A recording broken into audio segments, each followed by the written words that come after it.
kadib markii ay soo baxeen wararka sheegaya in mas'uuliyiinta xisbiga mucaaradka wadani uu qaabilsanaa tirinta codadka doorashada 13 bisha November ay shacbigu u dareereen goobaha codbixinta doorashada ayaa waxa go'dhoweed warfidiinada la hadlay Xamse Khayre oo kamid ah saraakiisha ku howlan tirinta codadkaasi isagoo sharaxaad ka bixiyay wararka shacbiga xilligan soo gaadhaya marka laba qadiyadood oo kala duwan bay ahaan Hargeysa intan la tirinay waxba la isku yar qabanay marka inamadu way rakiyeen deedna wixii safgarad baa laga gaaray dib ugu noqday hadana imika markaa way socotaa ma oran karo oo ka baxnay hakin kooban baa jirta gabilay iyada aniga ba joogay oo xoogaal ahaa yaani markii hore iyada waxa dhacday 9 goobood oo markii hore aanu ka maqnayn markii gabilay lagu tirinay oo intii aanu ka soo baxnay la tiriyay ayaa lagu celiyay 9kii markay dhamaadeen tiradii dhamaatay si wacan ay u dhamaatay waxaan deebaanay sidii xisbiga iyo commission ku heshiiyeen in baaristii lagu sameeyo sanadiiqdii deedna mas'uuliyiinta commission ku waxay yiraahdeen warnimay 9kan baa la dhameystiray baaris kale oo lagu sameeyay ma jirto annana waxaan ku nidhi heshiiskan u galnay wuxuu ahaa in sanadiiqda maadaama deegaan lagu tirin karo amaana ama wacan oo ku haboon tirintaanu ka dhicin marka horeba ka cabanay waxaan u joojinay sababahan u joojinay marka horeba way yaalaan marka waanu idin la dhameystirnaa 9kii waanu la dhameystirnay baaqiga ahaa baaristi tirada sanaduuda la noo baaran niri iyaguna waxay leedahay heshiis saamo hayne waxa la dhameystirayay inta hore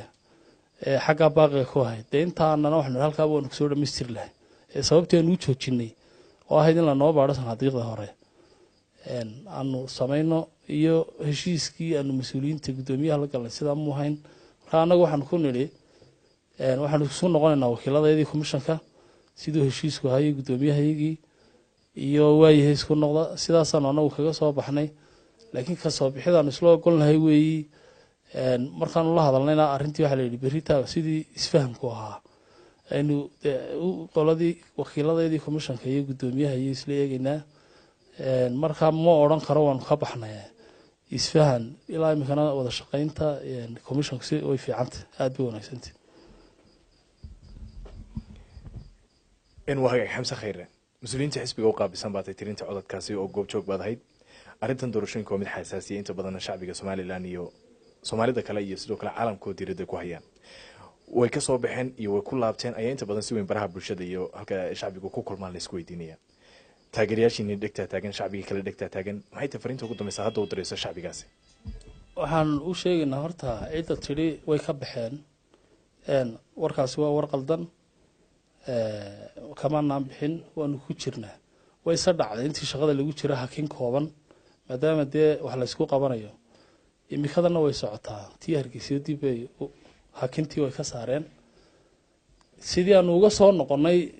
ka bixidii hore wax ka bixiso dambe haba yaraatee aanu galnay ma jirto tagabilina soo waxaanu ka balansanahay commissionka sanadiiqda la noo furayo iyo sidoo heshiiskaygi hore ahaa ballan isku ognahay isku waafaqsanahay ahayd fariinta aan u diray waxa weeye taageerayaasheeda iyo dadka kale